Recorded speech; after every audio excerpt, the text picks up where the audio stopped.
नाम उस्मान अली पाशा है, राष्ट्रीय महासचिव हूँ किसान यूनियन का। आज एक प्रस्तावित कार्यक्रम था जिसमें हमने 5 सूत्रीय ज्ञापन तहसील दिवस की अध्यक्षता कर रहे हमारे उप जिलाधिकारी सदर साहब को दिया है, जिसमें ग्रामीण क्षेत्रों में पानी की टंकी का निर्माण कार्य पूरा कराने, उर्वरक बुकिंग प्रणाली को बंद कराने, रामपुर विकास प्राधिकरण की मनमानी रोकने, रामपुर शहर में नियम विरुद्ध तरीके से चल रहे स्विमिंग पूल बंद कराने, बेसहारा गोवंशों को संरक्षित करने के संबंध में। जो पहला बिंदु है, उत्तर प्रदेश पेयजल निगम द्वारा ग्रामीण द्वारा पूरे डिस्ट्रिक्ट रामपुर में जो पानी की टंकी और सड़क खुदाई पाइपलाइन बिछाने का कार्य किया गया है, किसी भी गांव में एक आध गांव को छोड़कर कार्य पूरा नहीं हुआ है। सड़कें खुदी पड़ी हैं और किसी भी गांव में जो स्वच्छ पेयजल मिलना था ग्रामीणों को, तो किसी भी गांव में मतलब कहते हैं एक भी घर में पानी नहीं पहुंचा है। और पानी की टंकियां जो मतलब कहते हैं जो रास्ते खोद के डाल दिए वो ठीक नहीं हुए हैं। तो इसके संबंध में जब हमने हमारे उप जिलाधिकारी जी से बात की, उन्होंने तुरंत मतलब कहते हैं जो उसके एसडीओ थे पेयजल निगम ग्रामीण के, उन्होंने तुरंत उनको बुलाया और कहा कि 1 सप्ताह के अंदर अंदर इसकी आख्या प्रस्तुत करें कि क्या कारण है जो आपका काम पूरा नहीं हुआ है। दूसरा बिंदु उर्वरक वितरण मतलब बुकिंग प्रणाली। रामपुर सबसे पिछड़ा जिला, जहां पर अगर साक्षरता दर देखी जाए तो बहुत कम, उसके बावजूद भी जमीन जिन किसानों के नाम है वो मोबाइल तक चलाना नहीं जानते ढंग से, क्योंकि बुजुर्गों के नाम होती है, नौजवान बच्चे तो चलो फिर भी जानते हैं। तो बुकिंग प्रणाली इतनी कठिन कर दी है, जो ऑनलाइन बुकिंग का मतलब सिस्टम है कि आसानी से बुक नहीं हो पा रहा है। और किसान को इस समय यूरिया की टॉप ड्रेसिंग अपने धान की फसल में या अन्य मक्का वगैरह जो भी फसल है उसमें टॉप ड्रेसिंग के लिए यूरिया की जरूरत है। अब क्योंकि बुक नहीं हो रहा है, जिसका फायदा प्राइवेट दुकानदार धड़ल्ले से उठा रहे हैं। जो यूरिया का कट्टा 266 रुपए 67 पैसे का है, तो उसकी कीमत 500-600 रुपए तक मतलब मजबूरी में किसान ले रहा है, क्योंकि उससे बुक नहीं हो पा रहा है। बहुत से किसान ऐसे हैं कि जिन्होंने ठेके पर बटाई पर जमीन ली है तो उनके नाम जमीन नहीं है, वो बुक कैसे कराएं। तो ये इस तरह से बहुत ज्यादा मतलब कहते हैं नुकसान हो रहा है। जो इस बुकिंग प्रणाली को जो है बिल्कुल सामान्यता की जाए और जो किसानों को मतलब पहले जिस तरह से उर्वरक मिलता था वैसी उर्वरक मिलना चाहिए। तीसरा बिंदु रामपुर विकास प्राधिकरण। रामपुर विकास प्राधिकरण नहीं बल्कि रामपुर विनाश प्राधिकरण, क्योंकि जब से रामपुर विकास प्राधिकरण बना है इसका उद्देश्य यह था कि रामपुर को जो है सुसज्जित तरीके से इसको बसाया जाएगा, जो नया शहर बसाए जाएंगे जिसमें मतलब कहते हैं सब सुविधा के साथ में और सस्ते दामों पर लोगों को रहने के लिए आवास मिलेंगे।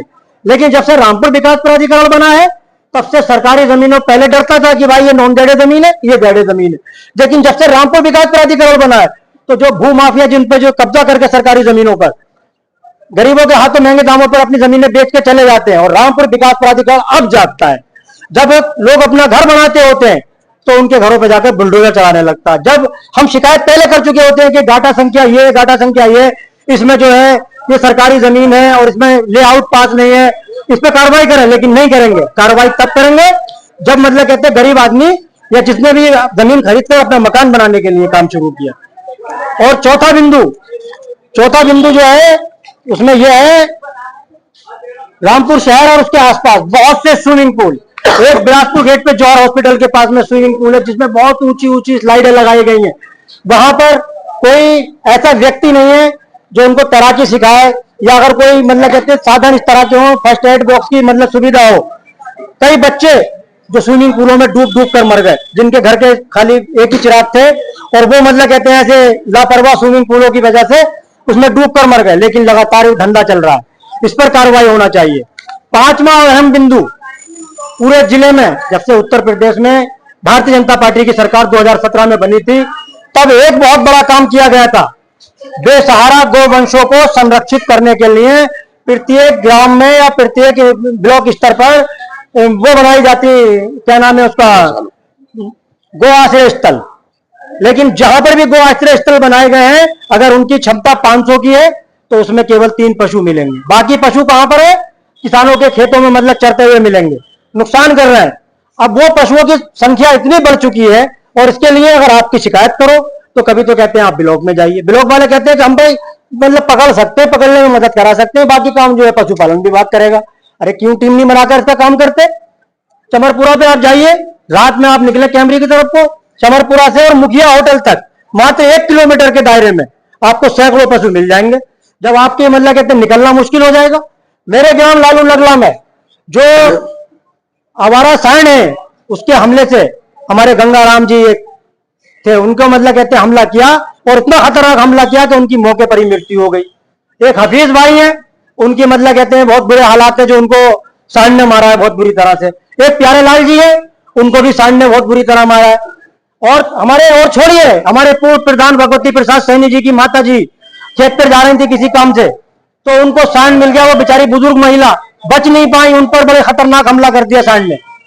तो ये इस तरह के ये बेसहारा गोवंशों को इनको संरक्षित किया जाए। अगर ये संरक्षित नहीं होते तो जो है मतलब अराजकता का माहौल बना रहेगा। और हमें एसडीएम साहब ने जो भी समस्याएं उनके स्तर की, उनको तुरंत संज्ञान लेकर उन पर कार्रवाई के आदेश दे दिए। और जो समस्या मतलब प्रशासन स्तर की है, उनको मतलब कहते हैं प्रशासन को लिख दिया। बहुत बहुत शुक्रिया। जय जवान जय किसान।